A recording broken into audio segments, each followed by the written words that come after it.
Mercredi 8 juin de l'année 2016, mesdames, messieurs, bonjour. Très heureux de vous retrouver sur le plateau du Tok Tok en direct sur LCF et City FM. Aujourd'hui, Tok Tok est au numéro 40. Merci pour votre fidélité et merci pour le soutien. Pour ce numéro d'aujourd'hui, nous avons encore un studio de confrères. Le premier pronom, Jean-Paul Agbo Arouilete. Il est le patron du journal Focus Info. Bonjour, Jean-Paul. Bonjour Junior, merci de m'avoir invité. Merci d'avoir répondu à notre invitation. Sinon, notre second invité a pour nom Silvio Combete de devenir habitué de la maison. Bonjour Silvio. Junior, bonjour. Bonjour aux téléspectateurs et aux auditeurs de City FM. Alors, dans la deuxième partie, nous aurons comme invité un politicien. Il a pour nom Tikpi Achadam. Il est le président du PNP, Parti national panafricain. Avec lui, on va parcourir les sujets d'actualité de l'heure. Avant tout, mesdames, messieurs, voici la une des journaux.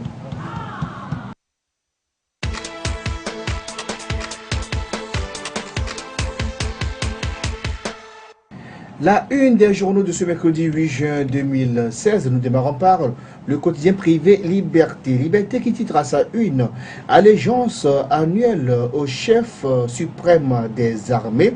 L'autre chantier important que Fort Gnassingbé et les dignitaires des FAT occultent. Les FAT étrangement muettes sur leurs 5 frères tués au Mali. Manque de volonté dans la lutte contre la corruption, la Cour des comptes paralysée, le nouveau président non installé depuis 3 ans. Dégradation de la côte et des logements des populations par les vagues. La Banque mondiale tente-t-elle de noyer la responsabilité de LCT dans l'érosion côtière? Ça, c'est l'interrogation dont la réponse se trouve dans le quotidien privé Liberté de ce jour. Deuxième journal dans l'équipe ce mercredi, c'est Le Messager. Le Messager titre « Rapport annuel des FAT, reconnaissance et loyauté à Fort Gnassingbé, chef des armées ». Jubilé d'or du chef de l'État Fort Gnassingbé, la NJSPF rend hommage à l'architecte de la reconstruction du Togo par une messe d'action de grâce. Haute autorité de l'audiovisuel de la communication, les 9 nouveaux membres prêtent serment demain. L'ex-ministre Piton Tchala bénéficie de la faveur des pronostics pour la présidence de l'institution. Autre journal de les kiosques, c'est l'alternative sortie hier, mais toujours disponible chez les vendeurs de journaux. À la une de l'alternative, 49e sommet des chefs d'État à Dakar, alternance et limitation de mandat, Fort Gnassingbé et Yaya Jammeh, les 2 brebis galeuses de la CEDEAO. Projet démolition d'un immeuble à Agomeglozo. La vérité désormais connue. Que veulent le chef canton Michel Toyo et son neveu David Agbokwe? Après les 2 contournements dans le Djo, la chinoiserie de contournement de Défalé remise à son tour en chantier. Et puis, dernier journal avec nous ce matin, c'est le journal sportif, l'équipe sportive. Hypothétique qualification pour Gabon 2017, une affaire de miracle. Critères de désignation du meilleur deuxième dans le règlement de la CAF. Crash de Lungi, 9 ans déjà, les morts de Lungi, des sacrifiés de la République. Eh bien, mesdames et messieurs, c'est tout pour la une des journaux de ce mercredi. On marque une pause et derrière, la première partie de l'émission.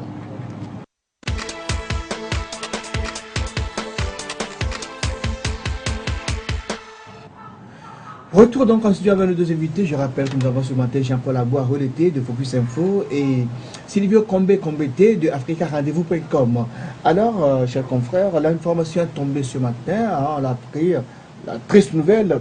L'ex-sélectionneur du Togo, Stéphane Keshi, nous a quittés à la suite d'une crise cardiaque. Il n'avait que 54 ans. Notre réaction à chaud. Oui, c'est une triste nouvelle comme tu le dis.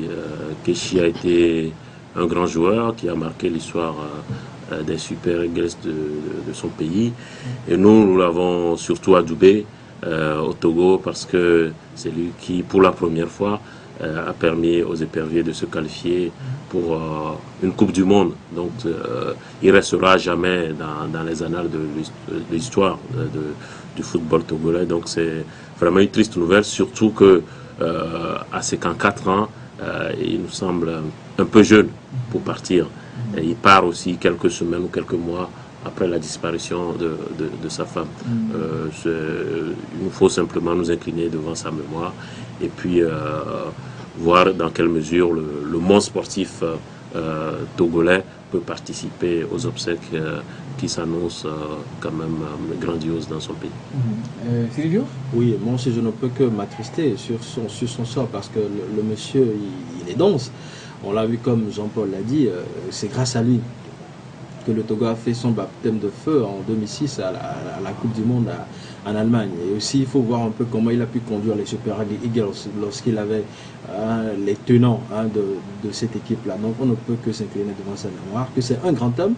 Non seulement c'est une perte pour le Nigeria, mais une perte pour la famille du football en Afrique.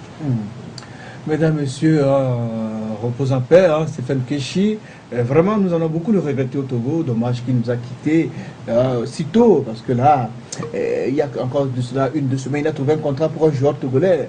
J'ai nommé Dadji Kodevi de Gomido, à qui il a trouvé un contrat dans un club nigérien, Aqua United. Et il avait promis de revenir chercher d'autres joueurs. Malheureusement, il ne reviendra plus. Repose en paix, Stéphane Keshi. Nous allons parler donc du récent voyage du chef de l'État en Chine. Toute la semaine dernière, on le sait, le chef de l'État, Faure Essaouzimana Gnassingbé, était donc en Chine, où il a eu donc à signer beaucoup de contrats, du financement, d'autres conventions. J'aime la beauté du voyage. On parle de 40 milliards de francs CFA pour l'aéroport de Lomé, 36 milliards pour le barrage d'Agarala. Alors, à part ça, qu'est-ce qu'on a de récompenses, ou bien de retombées dans l'immédiateté, quoi. Dans l'immédiat, on a quoi part les deux grands chantiers là. Non, c'est déjà beaucoup. Et puis, je pense que l'objet de ce type de voyage, c'est d'abord de renforcer les liens entre deux pays, puisqu'il s'agit d'une visite d'État à l'invitation de son homologue chinois.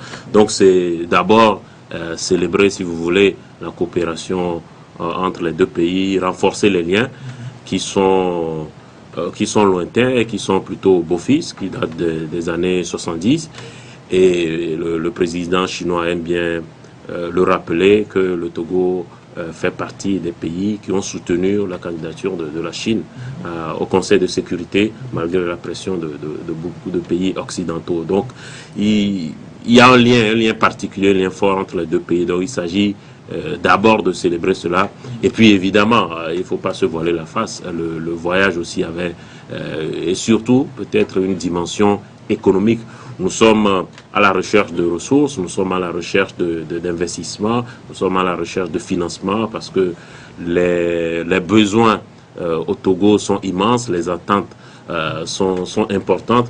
Donc le Togo seul ne dispose pas suffisamment de ressources, de moyens pour s'en sortir. Le Togo seul ne dispose pas suffisamment d'opérateurs économiques, n'a pas un secteur privé assez large pour couvrir tous ses besoins. Donc nécessairement, il faut aller les chercher ailleurs. C'est ce que le chef de l'État a fait. Effectivement, il y a eu les deux financements dont tu as parlé. Il y a eu également la convention portant sur la construction de logements sociaux. Et puis, il y a déjà eu des discussions en amont, d'après ce qu'on a pu comprendre, sur d'autres questions. La question de l'adduction d'eau pour l'extension du réseau de Lomé, pour l'étendre aux banlieues qui se développent. Il y a également, surtout en matière d'énergie, il y a eu cette question aussi des discussions autour du développement de l'énergie solaire et de l'énergie éolienne, et puis aussi des discussions autour du port, parce que aussi bien le président de l'Assemblée chinoise que d'autres acteurs ont vivement conseillé aux Togolais de développer leur économie autour de la zone portuaire. C'est pour ça d'ailleurs que le chef de l'État était à Shenzhen, cette ville qui en 72 était un village de pêcheurs, et où il n'y avait même pas une seule maison en briques. Aujourd'hui, qui est le 3e port au monde, où le PIB par tête d'habitant de 25 000 $, etc., etc. Donc, il s'agissait de s'inspirer un peu de cette expérience de Shenzhen. Donc, voilà un peu, en gros, ce qui s'est passé là-bas.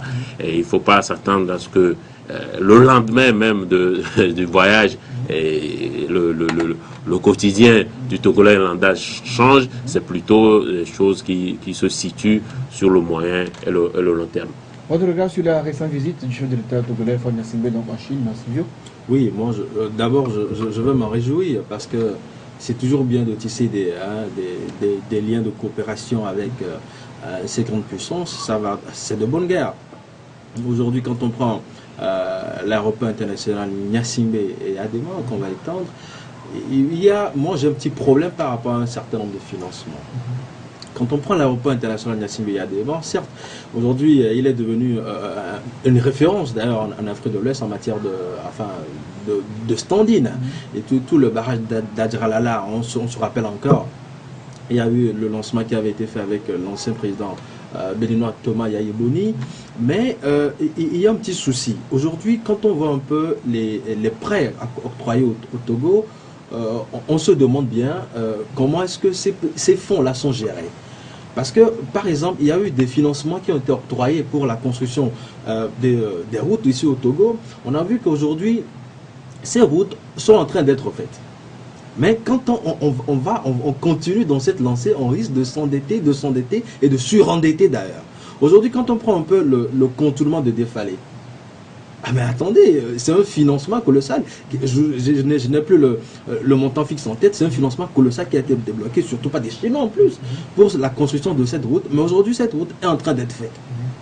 Je crois que le Togo, on est trop dans la précipitation, parce que le Togo vient de très loin, certes, et à un moment donné, on a pensé qu'il y a eu tellement de priorités qu'il faudrait aller dans tous les sens. Et on a contracté des prêts, mais il n'y a jamais eu de canevas ou encore de mesures qui puissent vraiment permettre à ce que ces financements contractés ou encore ces prêts contractés à l'extérieur puissent directement ou bien véritablement servir à ces chantiers auxquels ces financements sont destinés. Sinon, on n'en serait pas là aujourd'hui à refaire encore le continent de Défalé. Mais puisque, quoi qu'on dise, c'est un financement octroyé à l'État togolais, mais c'est nous qui allons payer cela. C'est nous, c'est nous. Ce sont des prêts. Oui, bien sûr.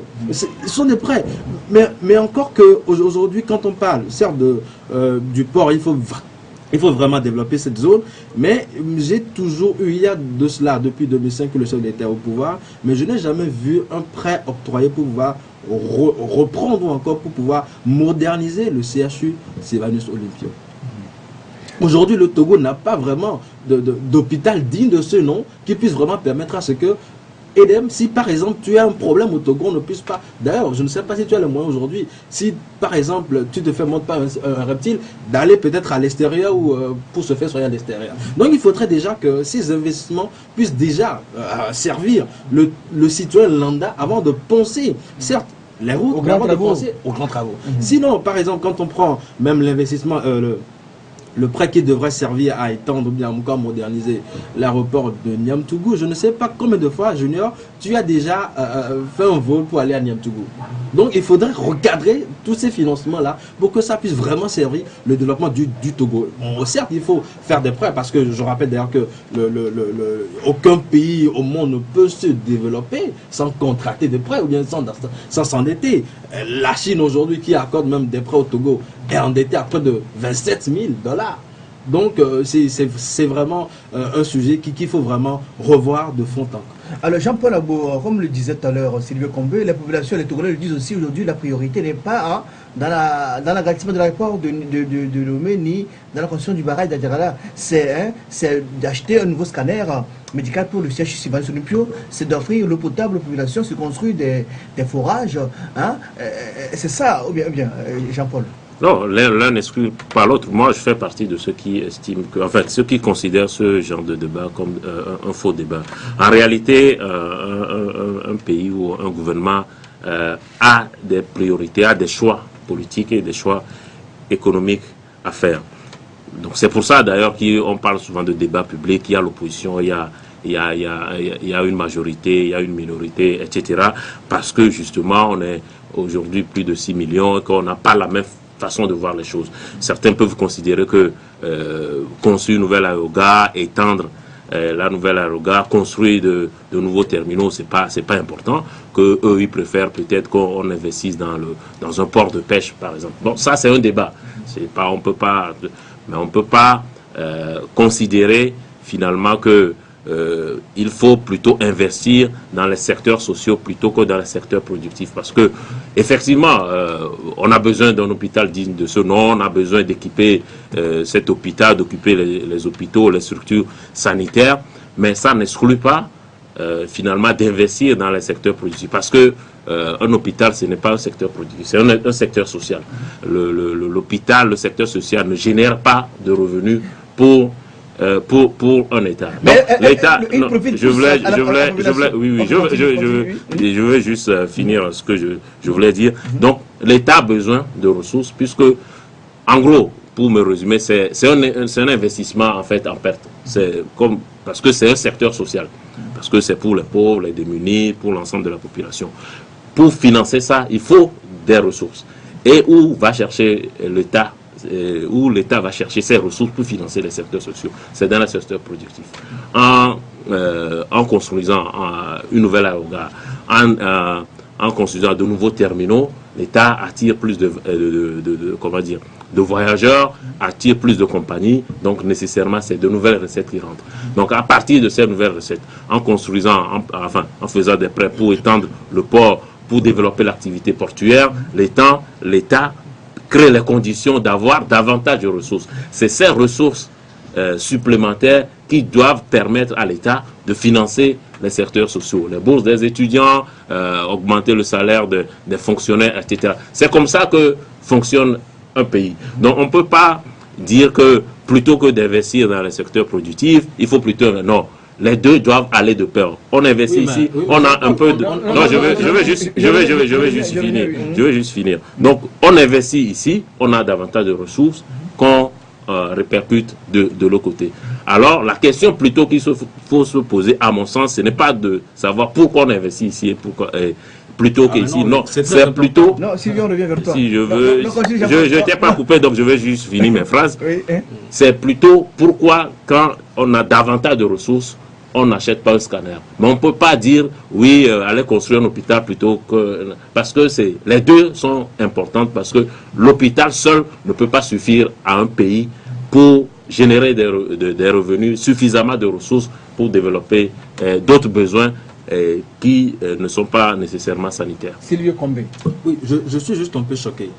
Parce que je pense que depuis 2005 que le Togo a commencé par contracter des prêts, on ne va pas me dire que jusqu'à aujourd'hui, on n'a pas encore les ressources pour pouvoir moderniser le CHU Sylvanus Olympio. Qui a dit ça? Je suis désolé. Qui a dit ça? Parce que Jean-Paul, tu disais tout à l'heure que... J'ai jamais dit ça. Oui, parce que vous dites qu'il faut investir dans des secteurs productifs. C'est-à-dire que depuis là, on n'a jamais on n'est pas encore engagé à arriver à engranger... Je dis l'un n'exclut pas l'autre. C'est exactement ce que j'ai dit. Justement, pour nous, en fait, on a déjà eu à investir dans beaucoup de secteurs productifs. Autant maintenant aller dans les secteurs qui puissent vraiment permettre aux populations d'être à l'aise. Mais permettez qu'aujourd'hui, ce n'est pas la peine d'engranger des milliards de dettes ou encore de dettes et que des millions de personnes meurent au Togo sans soin. Des millions de personnes meurent au Togo. Oui, mais écoutez, aujourd'hui, on n'a pas de... je veux boire les chiffres. Jean-Paul, non, soyons sérieux dans ce que nous disons. Des millions de personnes meurent au Togo. Non, je reviens. Je veux bien voir les chiffres. Jean-Paul, c'est une façon de parler. Ah non, mais c'est une façon exagérée de parler. Non, mais quand même. Disons des centaines de personnes. Tant mieux. Parce que pour être choqué, c'est plutôt là qu'il faut être choqué. Parce que parler de millions de personnes qui meurent au Togo, c'est plutôt ça qui choque. On continue. Oui, mais quand même, je suis un peu choqué encore de constater qu'on doit dire qu'on ne doit pas investir, que ça, ce n'est pas encore important. Qui a dit ça? Mais Jean-Paul, c'est ce que tu viens de dire. Je propose. Bon, de toute façon, il y a des téléspectateurs. L'émission est rediffusée. D'accord. Chacun de nous verra si j'ai effectivement dit ça. J'ai la parole. Si j'ai la parole. Parce qu'entre-temps, je voulais le couper, mais il voulait pas. Rapidement. Oui, mais il est en train de me couper dans mon élan.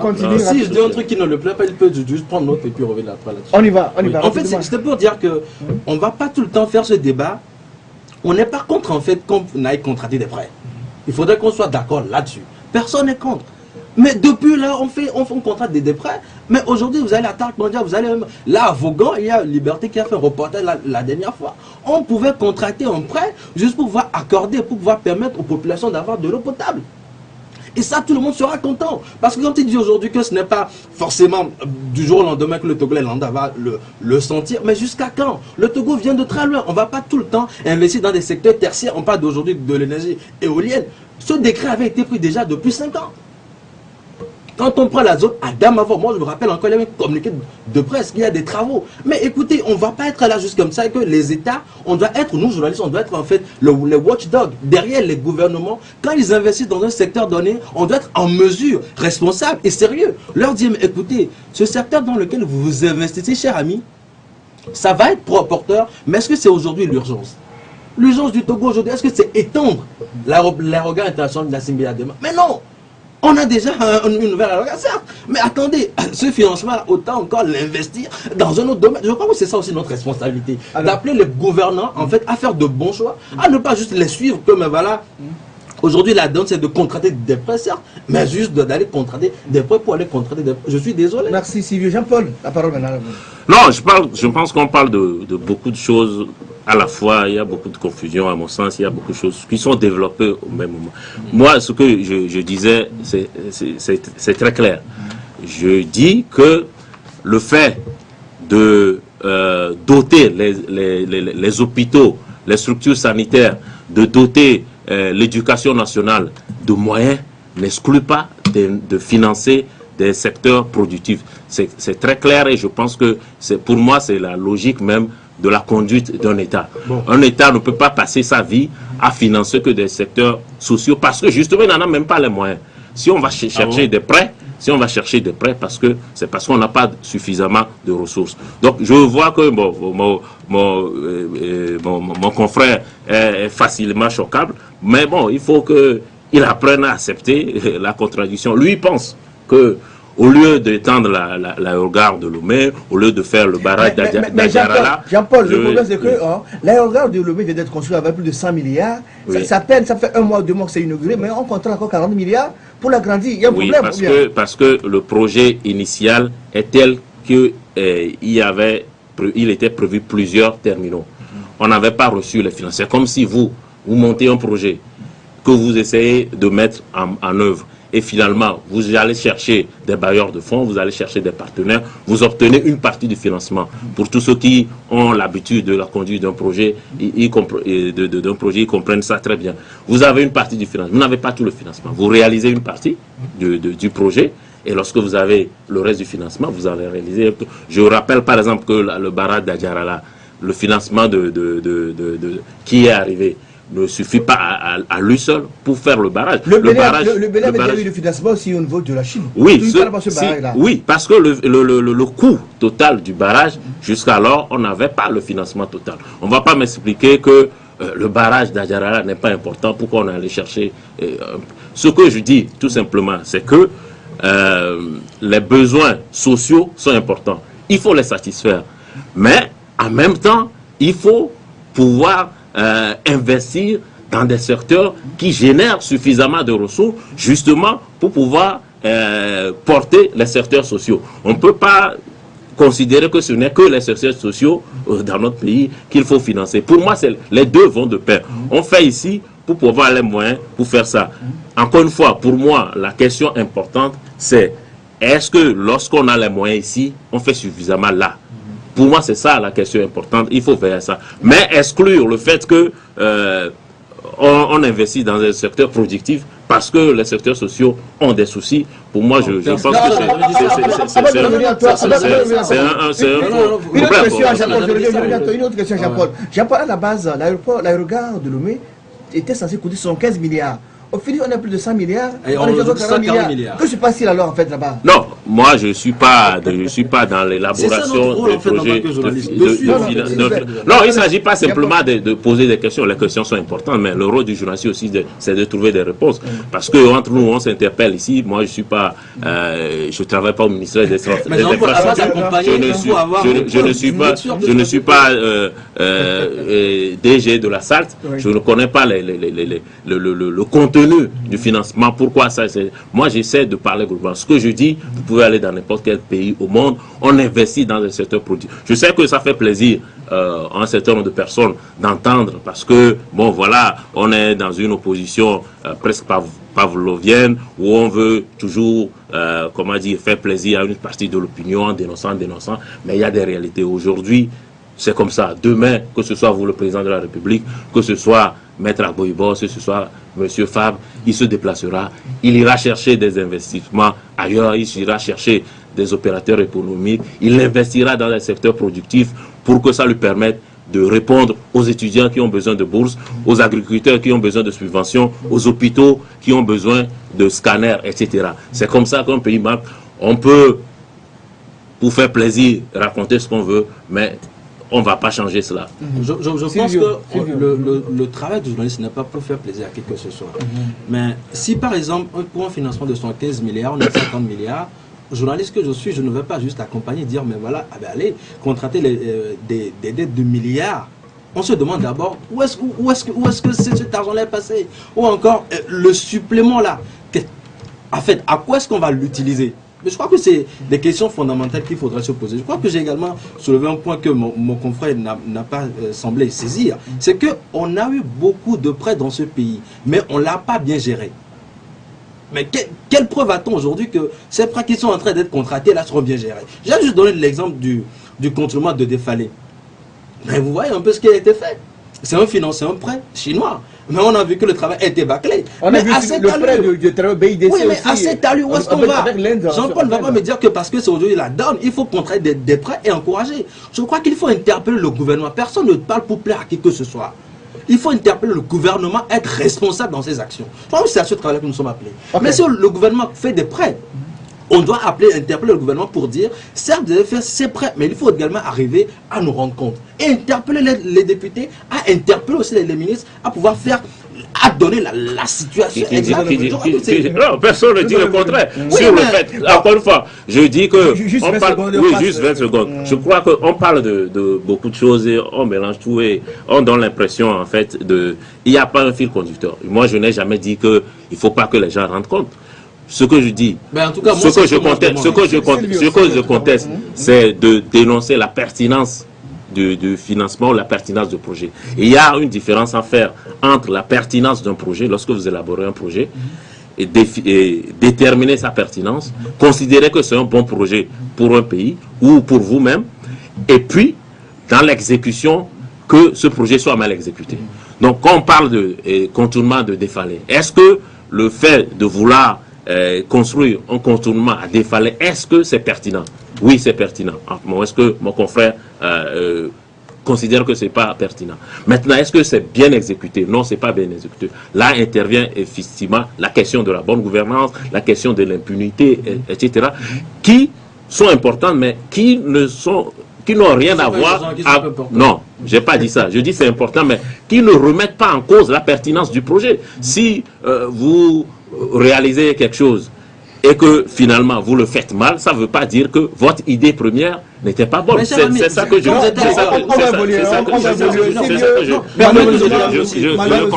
parce que si vous êtes à l'école et que vous faites un travail et que vous êtes médiocre, mais le professeur a le devoir de vous taper sur les doigts parce que vous n'avez pas bien fait. C'est qui le professeur? Mais c'est nous en fait, parce que nous sommes les watchdogs, nous sommes le carton de pouvoir, c'est à ce travail que nous sommes appelés. Mais si on n'arrive pas à bien faire notre travail, demain on se retrouvera surendetté et on va nous demander mais qu'est-ce qu'on a pu faire? Malheureusement, on est obligé de sauver le troisième sujet. Hein. Non, pas malheureusement. On va dire un mot sur le communiqué du MMLK, si vous permettez rapidement un mot, parce que l'invité est déjà là. Je rappelle qu'on reçoit tout à l'heure M. Tikpi Achadam, il est le président du PNP. Alors, le MMLK demande au gouvernement togolais de réduire à la baisse les frais de délivrance des actes officiels d'identification des citoyens. Par exemple, l'acte de naissance, la nationalité, le passeport, tout ça là. Le MMLK trouve ça cher, du coup, nombreux sont les Togolais qui n'ont pas de ce genre de pièces. Votre réaction rapidement, parce que nous, on va y revenir peut-être vendredi. Non, je crois que c'est quelque chose qui va de soi. Au-delà même du coût de ces actes, c'est mieux organiser l'état civil dans notre pays, parce que vous savez que nous, on a la chance d'être à Lomé et très facilement, vous pouvez faire établir un acte de naissance, une nationalité, alors que dans des zones reculées, il n'y a pas cette possibilité. L'une des conséquences, c'est que, par exemple, pour établir les cartes d'électeurs, finalement, une grande partie des électeurs se fait recenser par témoignage, etc. Donc, effectivement, c'est une vraie réflexion à mener, aussi bien sur la possibilité d'étendre la capacité de notre pays à établir les pièces administratives de nos compatriotes, mais aussi voir le coût de tous ces actes qui effectivement peuvent peser sur la bourse de nos compatriotes, sur leur pouvoir d'achat.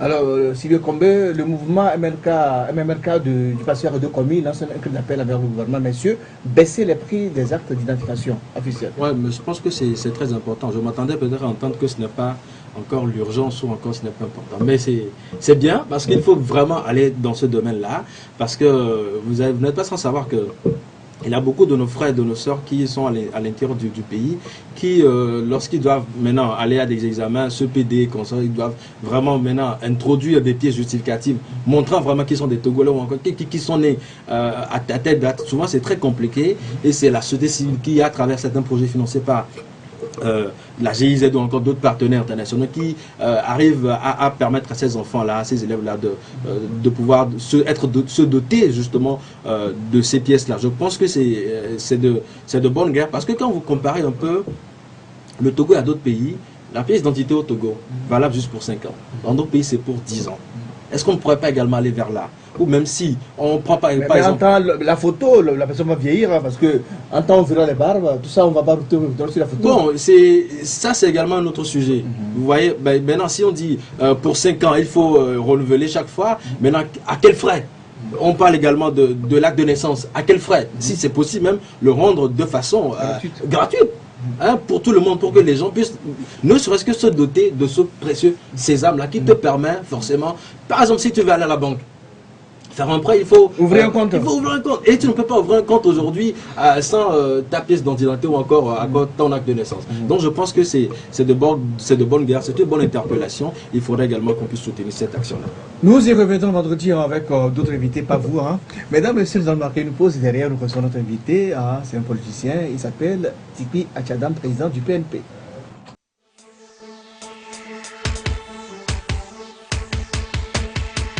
Suivez tous les lundis, mercredis et vendredis votre émission Toc Toc. Toc Toc passe au crible les grands sujets de l'heure et développe des thématiques sur le plan social, politique, économique, sportif et culturel. En studio pour en débattre, des journalistes et des experts. Rediffusion la nuit à 22h30.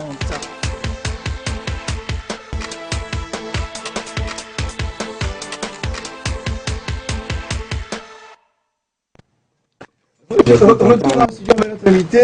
vous rappelle que ce matin nous recevons l'homme politique togolais Tikpi Achadam, il est le président du PNP, le Parti national par le prix. Bonjour monsieur Achadam. Bonjour monsieur. Et merci d'avoir répondu à notre invitation. C'est moi qui vous remercie. Alors, il y a de cela quelques jours, vous avez réuni les Togolais sur le terrain du football de Togo Forever pour un meeting. Quel fut le message que vous avez adressé à la population? Merci de nous donner l'opportunité de nous exprimer sur votre chaîne ici. Ce n'est pas la première fois, donc je tiens à vous le rendre. Et notre message était très simple.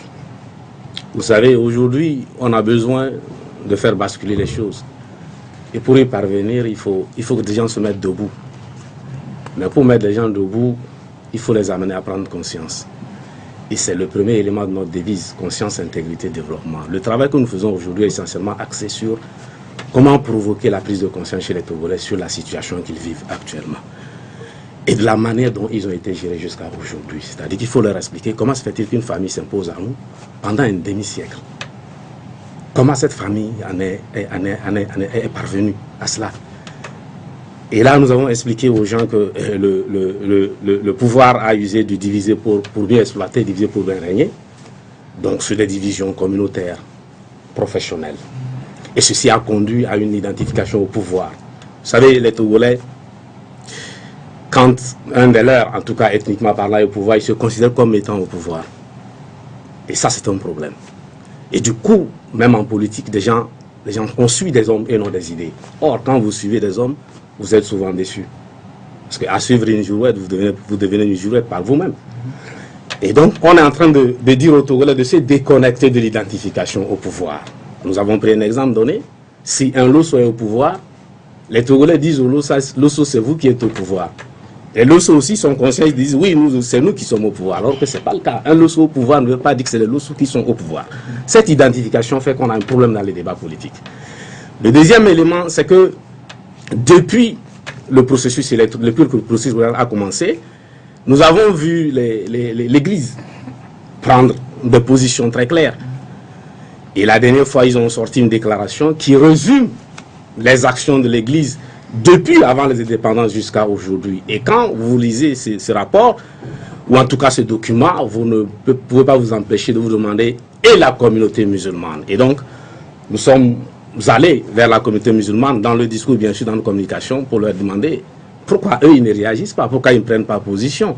Et donc, nous avons été amenés à puiser dans le Coran, le Saint-Coran, qui est la parole de Dieu selon les musulmans, pour leur prouver qu'en fait, ils sont des citoyens, ils peuvent et même doivent faire de la politique.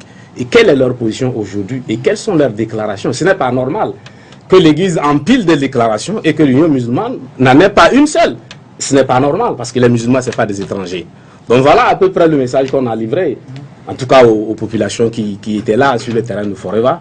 Et bon, voilà résumé ce que nous avons dit aux populations, mais c'est vrai que c'est un peu long, mais bon, je prends les éléments essentiels du discours. Alors, à l'approche de la présidentielle de 2015, on a vu votre parti, le PNP, d'autres partis, d'autres leaders se réunir au sein d'un front appelé Front Tchobwe. Que devient ce front aujourd'hui?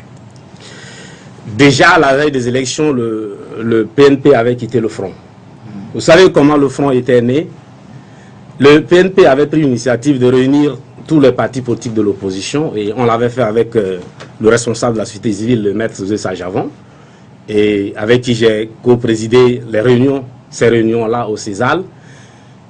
Et à cette réunion, il était essentiellement question que chaque parti de l'opposition vienne dire sa position sur la situation. Parce que vous avez des partis qui se disaient, ou des organisations de la société civile qui se disaient, on se bat pour les réformes, s'il n'y a pas de réforme, on se bat pour empêcher les élections. Il y en a qui se disent, même réforme ou pas, il faut aller aux élections. Donc il fallait avoir un détail de toutes ces positions-là, voir avec qui se battre pour interrompre le processus électoral, parce qu'il était joué d'avance.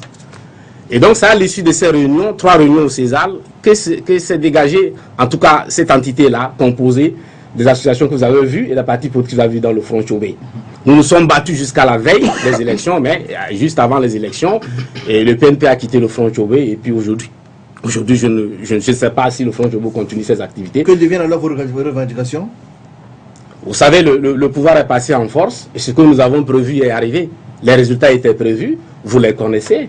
RPT Unir est resté sans avoir gagné les élections, vous le savez. Cher confrère, la question. Non, j'ai écouté l'invité.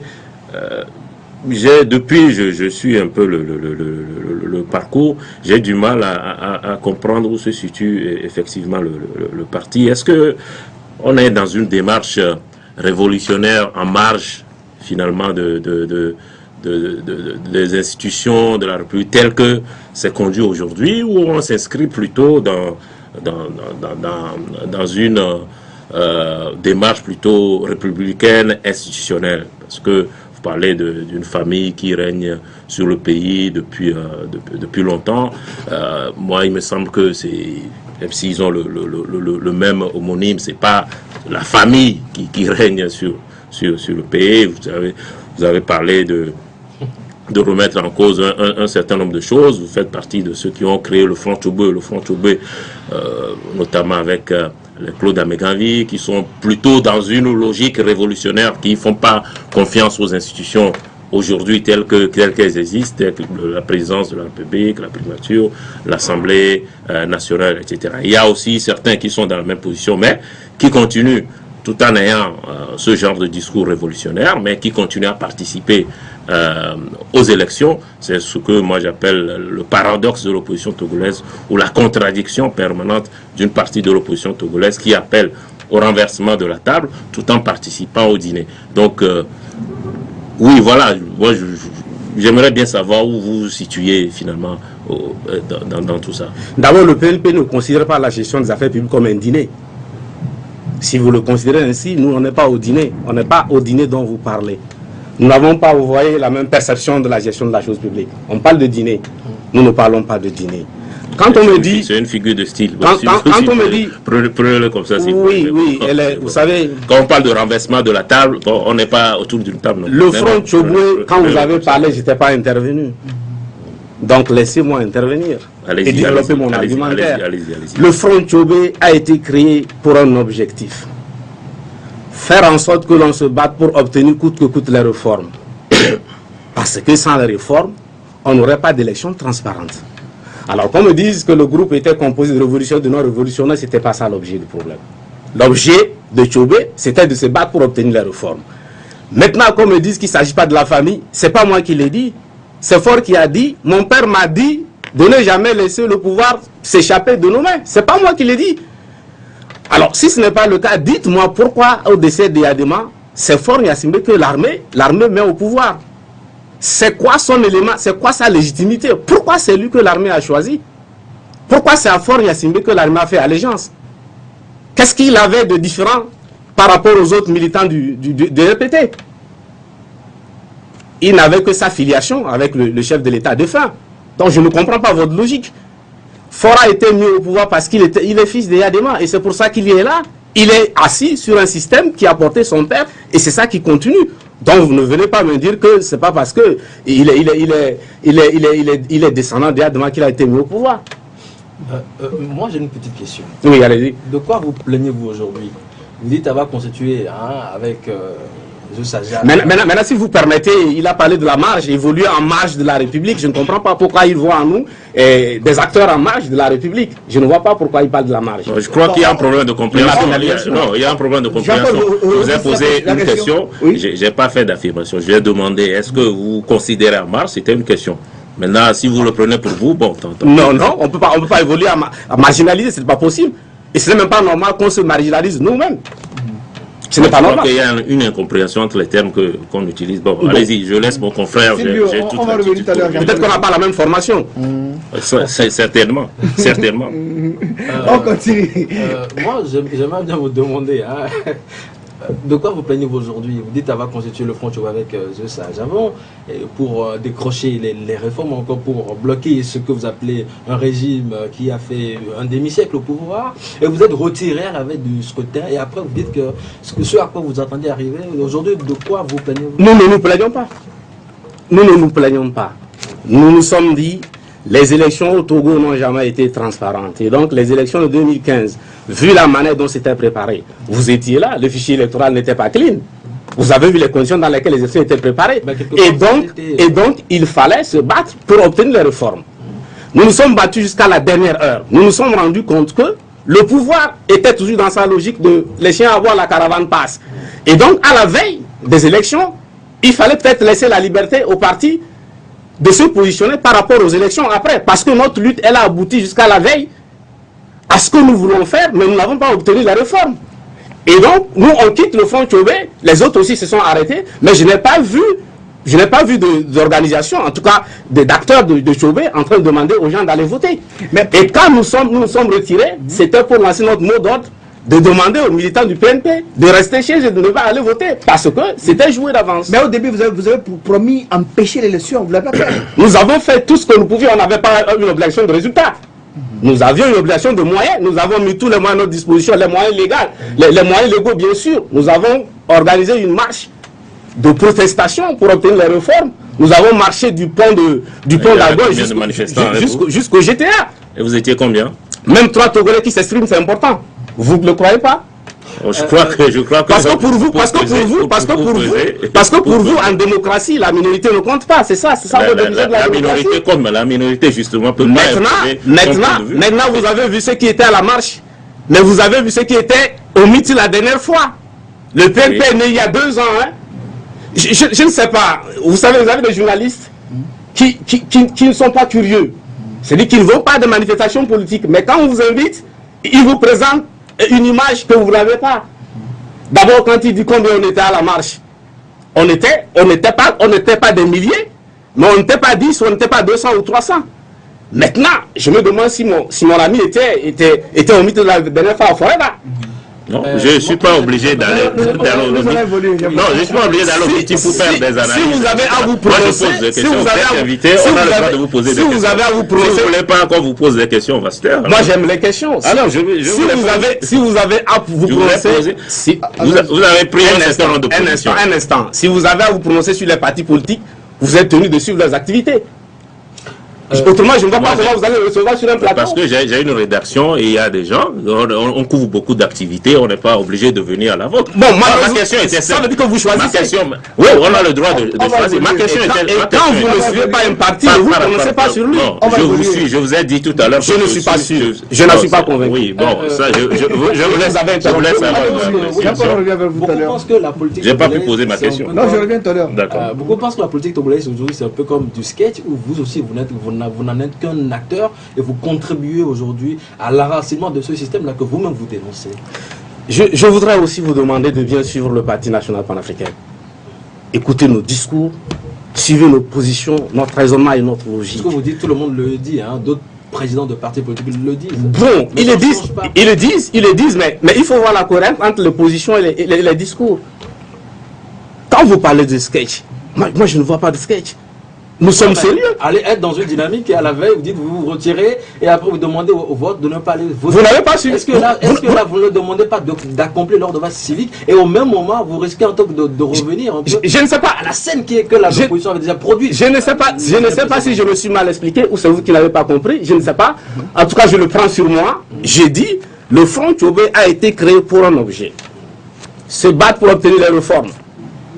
Et il y a des partis qui se disaient sans réforme, ils ne vont pas aux élections. Parmi ces partis, il y a le PNP. Nous nous sommes battus jusqu'à la veille des élections. Et on s'est rendu compte que, quel que soit ce que nous étions en train de faire, le pouvoir organiser les élections. Donc, l'objet du Front Tchobé était épuisé. C'est aussi simple que ça.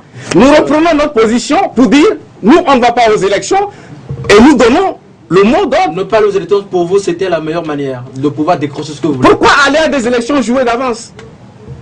Pourquoi aller à des élections jouées d'avance? Nous allons évoluer. Et nous sommes légalistes. On n'avait pas d'autres moyens pour les empêcher d'aller aux élections. Les moyens que nous avions, c'était les moyens légaux, dont la marche que nous avions organisée. Voilà.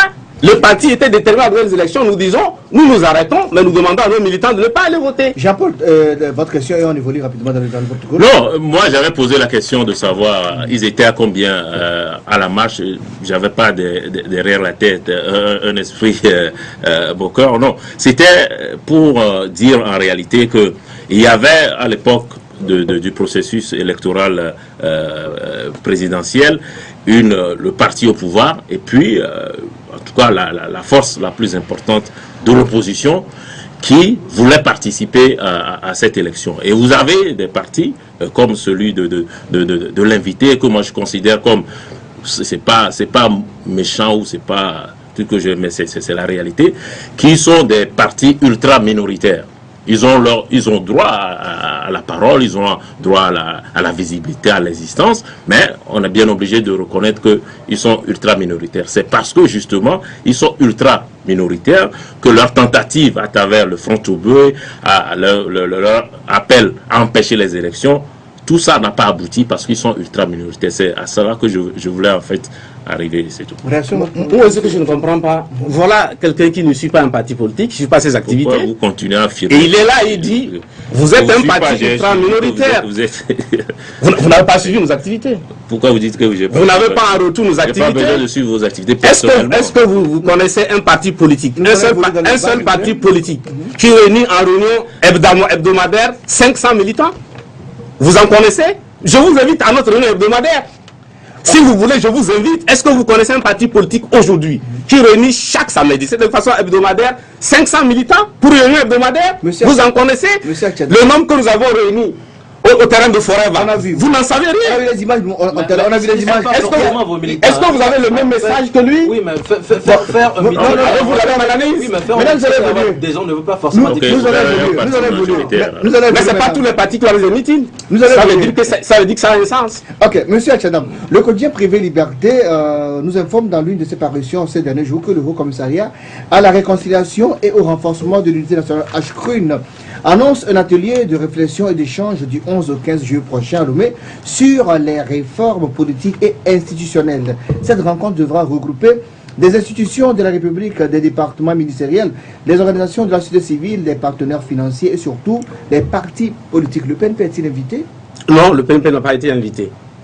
Et vous avez compris, c'est une façon de vous mépriser? Je ne sais pas, mais je ne parle pas en ces termes. j'ai jeté un coup d'œil sur la liste des invités et je n'ai pas compris, je n'ai pas pu cerner le critère par lequel les partis ont été invités. Je cherche à savoir si c'est les partis parlementaires qui ont été invités, je ne trouve pas de réponse. Je cherche à savoir si c'est des partis politiques qui ont une fois participé à des élections, je ne trouve pas de réponse. Et donc je n'ai pas saisi les critères d'invitation. Nous, on n'a pas été invités. Ce que nous constatons, c'est que on est en train de revenir, c'est-à-dire nous jouons de sur place. Vous savez, l'accord politique global, c'était un accord signé. Et un accord signé attend seulement sa mise en œuvre et son exécution de bonne foi par les partis politiques. Et par les partis plutôt qui ont signé l'accord. L'APG a été scellé, mais il n'a pas été mis en œuvre. Après, on dit, on crée la commission Awanana. La commission Awanana aurait pu faire son travail à l'intérieur de la commission, comme c'est le cas au Bénin récemment, et puis proposer le travail à l'Assemblée nationale qu'il adopte. Ce n'est pas le cas.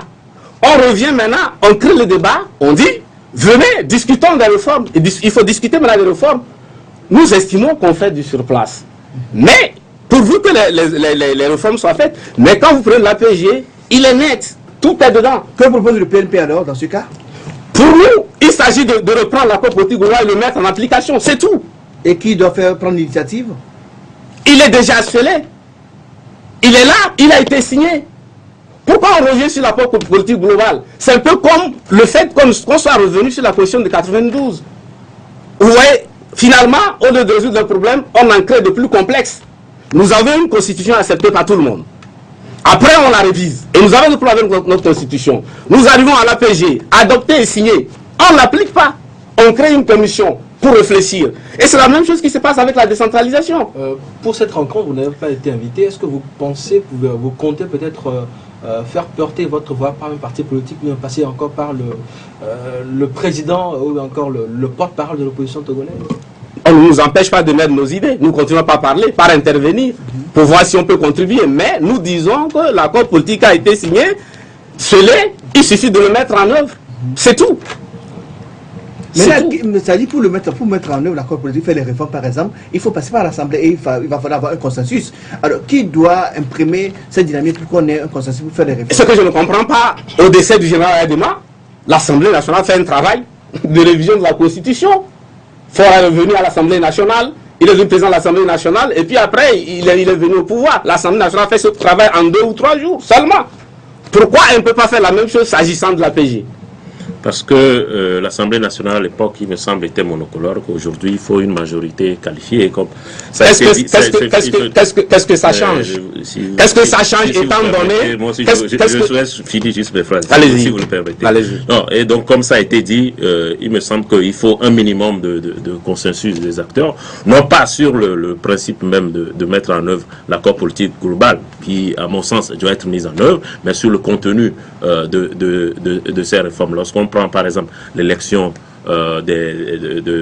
les élections législatives, aujourd'hui le mode de scrutin est remis en cause par certains qui font partie de ceux qui justement ont conclu l'accord autour de ce mode de scrutin tel que déterminé en 2007. Mais aujourd'hui, certains estiment que ce mode de scrutin ne correspond plus aux réalités togolaises. Donc c'est ce genre de discussion qu'il faut nécessairement porter, y compris par votre parti, même si je continue à dire que vous êtes militant minoritaire, vous pouvez avoir votre contribution, d'où le sens de la question de mon confrère Silvio, de savoir sous quelle forme vous pouvez apporter votre contribution, même si vous n'êtes pas invité à ce genre de rencontre initiée par le HCOM. Et il ne faut pas cacher les vrais problèmes derrière les détails. Est-ce à dire qu'aujourd'hui, parce que l'Assemblée nationale n'est pas monocolore, que les réformes adoptées à l'Assemblée nationale ne passeraient pas? Je ne vois pas l'opposition en train de s'opposer à l'adoption de l'APG. Je ne vois pas l'opposition en train de s'opposer à l'ordre d'un vote pareil. Donc ça ne change rien. Ça. Que l'Assemblée soit monocolore hier et non monocolore aujourd'hui, ça ne change rien. Donc je ne vois pas l'efficacité de votre argumentaire. Alors, par rapport aux réformes constitutionnelles et institutionnelles dont tout le monde parle tant, quelle est la position du PNP? Que proposez-vous, que conseillez-vous aujourd'hui au chef de l'État ou bien au gouvernement pour que ces réformes soient matérialisées?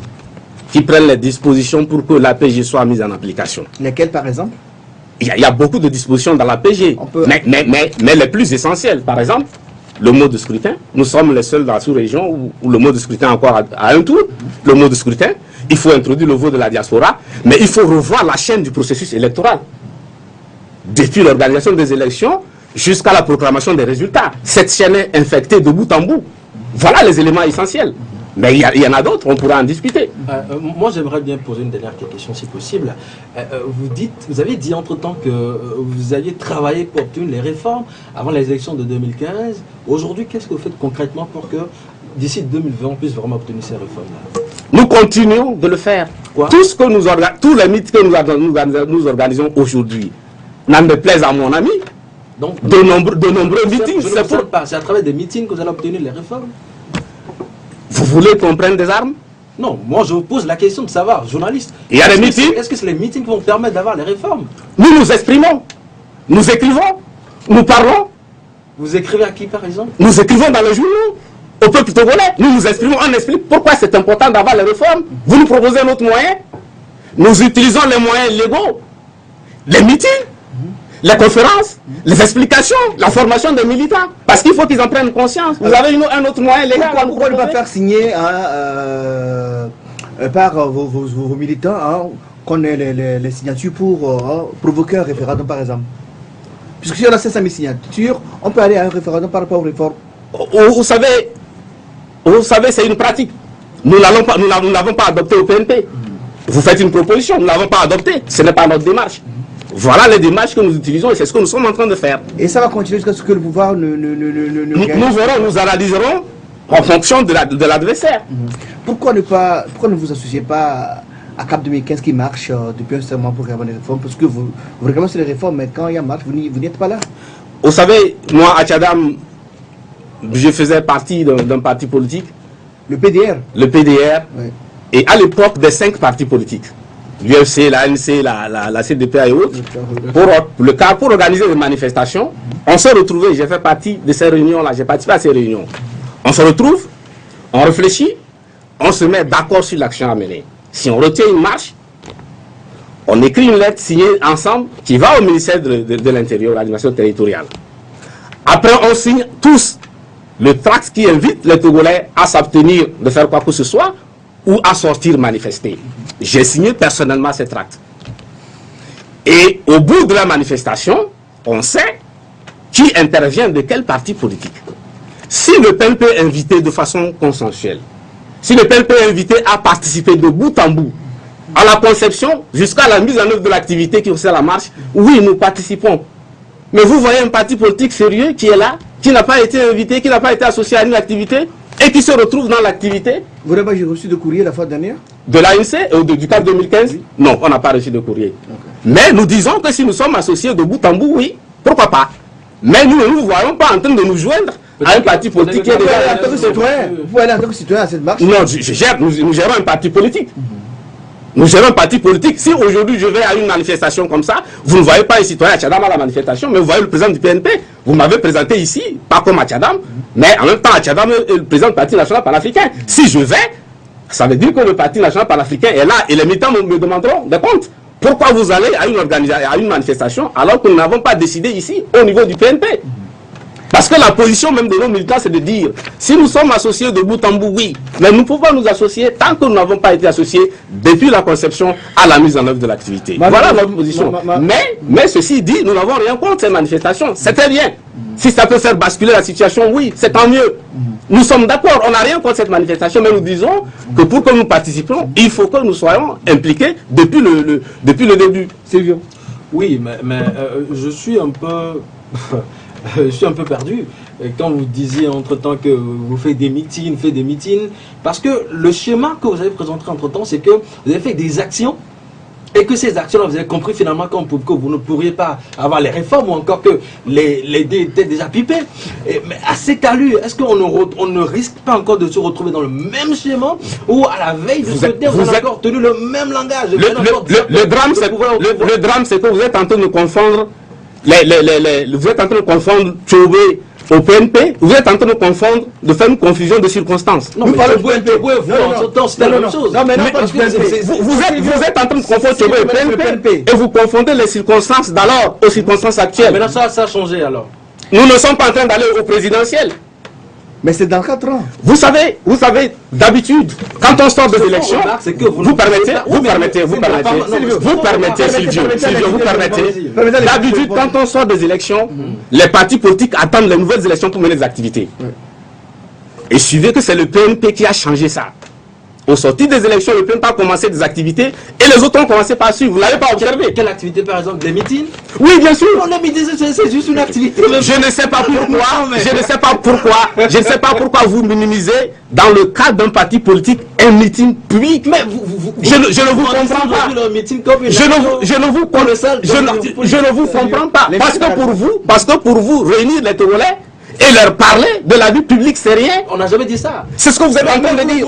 Ça fait partie des activités normales tellement colossale. Je reprends la question de mon confrère. Mon confrère veut... Donnez-moi un exemple d'activité colossale par rapport au meeting. Donnez-moi un exemple. Vous permettez, monsieur Machadam, qu'il me donne un exemple d'une activité plus productive politiquement qu'un meeting. Mon confrère dit que le meeting ne met pas la pression sur le gouvernement, par exemple. Jusqu'au moment où ils me disent voilà l'activité qui est plus efficace par rapport à un meeting. On sera là jusqu'à la veille de 2020. Si vous allez encore tenir le même discours, on va encore vous taxer d'être un acteur du skate et vous serez déçus. Écrivez ce que vous venez de dire quelque part et vous serez le premier déçu. Écrivez ça quelque part. Vous serez le premier déçu. Ah ouais. Sur le PNP, écrivez ça quelque part aujourd'hui. Retenez la date. Non, je crois que ce soit pour un parti politique ou pour une structure, ce qui compte, en tout cas pour nous aussi observateurs, c'est le résultat final.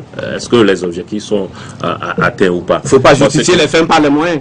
Mais à la fin, justifie les moyens. Parce qu'un parti politique, aujourd'hui, votre objectif, c'est d'obtenir les réformes. La question qui se pose, c'est justement, est-ce que l'organisation des meetings ou des rencontres hebdomadaires dont vous parlez suffisent à eux seuls pour obtenir ces réformes, ou en tout cas pour atteindre ces objectifs. Je ne vous ai jamais dit que nous ne faisons que ça et que nous ne entendons faire que ça. Justement, c'est ça la question. Quels sont les autres? Vous savez, le PNP est né il y a 2 ans. Le PNP est né il y a seulement 2 ans. Nous sommes en train de nous construire. Et nous sommes en train de faire en sorte qu'à un moment donné, on puisse se prononcer sur notre poids politique. Nous sommes en train d'organiser des meetings. Nous sensibilisons les populations togolaises.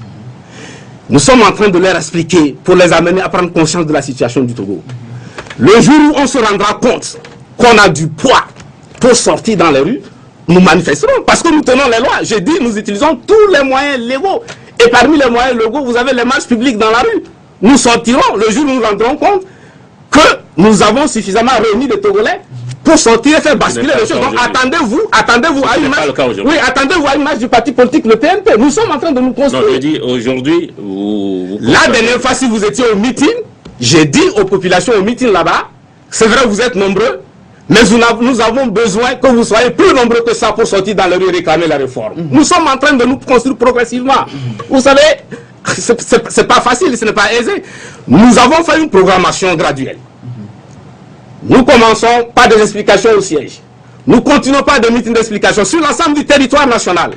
Et à un moment donné, nous allons sortir dans les rues, revendiquer les réformes, et vous vivrez ça dans ce pays si nous vivons. Voilà. Merci, monsieur. Je ne vous ai jamais dit qu'on se limite au meeting. Et Junior nous invitera pour commenter. J'espère que vous viendrez. On a débordé, on a largement débordé, on a fait 10 minutes de plus.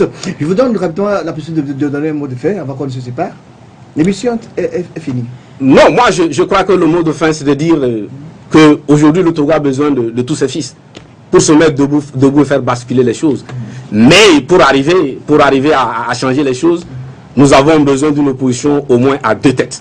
Parce que sinon ça ne marchera jamais. C'est notre point de vue au PNP. Opposition bicéphale. Oui, bien sûr, au moins bicéphale. Parce que sinon on n'arrivera à rien. Donc, voilà la position du PNP aujourd'hui. Vous n'êtes pas pour le chef de file de l'opposition? Non, nous n'avons rien contre le chef de file de l'opposition. Nous n'avons rien contre la position de l'ANC. Non, nous disons qu'il faut une seconde tête ou une seconde, une troisième. Vous voulez 2 chefs de file alors? Pourquoi on va avoir 2 chefs de file de l'opposition alors que dans l'opposition, vous avez un parti qui a plus de suffrages du peuple? Vous parlez de leader bicéphale. En termes de force politique. Ok. En termes de force politique. Merci, monsieur Achadam Tikpi. Mesdames, messieurs, merci. Aujourd'hui, c'était un peu chaud ici en studio. Merci de nous avoir suivis. Merci à Jean-Paul Agbo, président directeur de Focus Info. Merci à Silvio Combe, le patron de frèresrenouveau.com. Mesdames, messieurs, merci à vous tous. Merci à nos auditeurs qui nous ont suivis sur CityFM 89.9 MHz. Merci à nos amis de la diaspora qui nous ont suivis sur le www.lcf.com. Merci à vous de LCF. On se retrouve très bientôt, monsieur le président. Grand merci. Je vous en prie. On vous retrouve très bientôt pour d'autres sujets. Hein. Ça, c'est Ce sera un plaisir. Oui. Allez, partez, oui, mesdames, messieurs. À très bientôt.